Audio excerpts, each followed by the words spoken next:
Let's work through problem number 24 of the practice test. Here we have an implementation of the binary search function, which is very similar in some ways to the one we provided in the lessons. It brings in an array, a target value x, and a first and a last variable that indicates the section of the array that we're searching.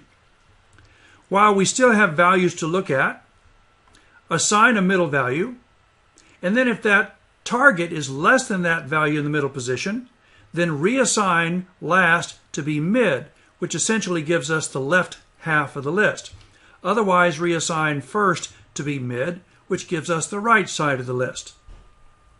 The idea is to figure out which one of these recursive implementations will do the same thing. Well, we have the same basic function header, an array coming in, a target, a first, and a last. We have an if statement that checks to make sure that we still have values to look at, and if we don't, we just return first. Then we calculate a middle in the same way as we did before, and then we look at these four choices, A, B, C, and D.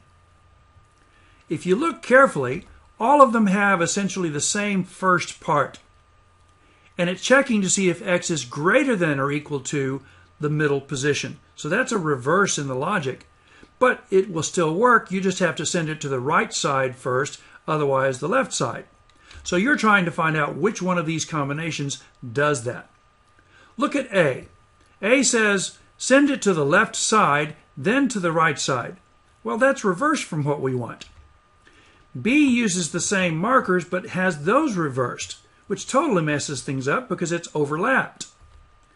D has the right markers, but these are also overlapped. C is the correct answer because it sends us correctly to the right side of the list or to the left side of the list if this is not true. So C is the correct answer to problem number 24.